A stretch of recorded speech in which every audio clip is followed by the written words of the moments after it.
महानगरपालिका निवडणुकांच्या प्रचाराची समाप्ती झाल्यानंतर घरोघरी जाऊन प्रचार करण्यासंदर्भात राज्य निवडणूक आयोगानं कुठलाही नवीन आदेश जारी केलेला नाही.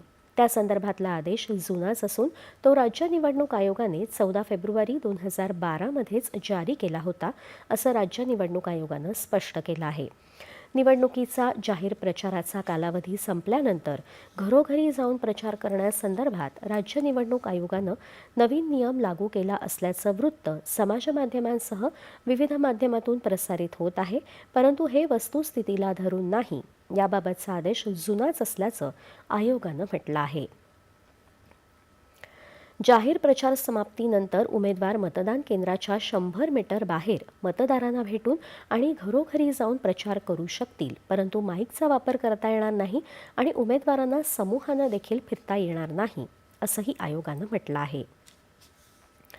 बृहन्मुंबई महानगरपालिकेच्या निवडणुकीसाठी वापरण्यात येणाऱ्या भारत इलेक्ट्रॉनिक्स लिमिटेडच्या मतदान यंत्राद्वारे झालेल्या मतदानाची मोजणी करताना काही तांत्रिक अडचण आल्यास पाडू म्हणजेच प्रिंटिंग ऑक्झिलरी डिस्प्ले युनिट या यंत्राचा वापर करून निकाल बघण्याची सुविधा उपलब्ध आहे.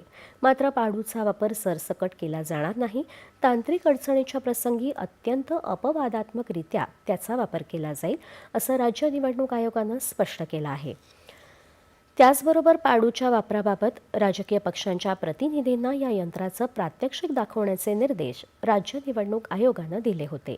त्यानुसार बृहन्मुंबई महानगरपालिकेच्या वतीनं राजकीय पक्षांच्या प्रतिनिधींना प्रात्यक्षिक दाखवलं आहे, असं निवडणूक आयोगानं म्हटलं आहे. राज्यात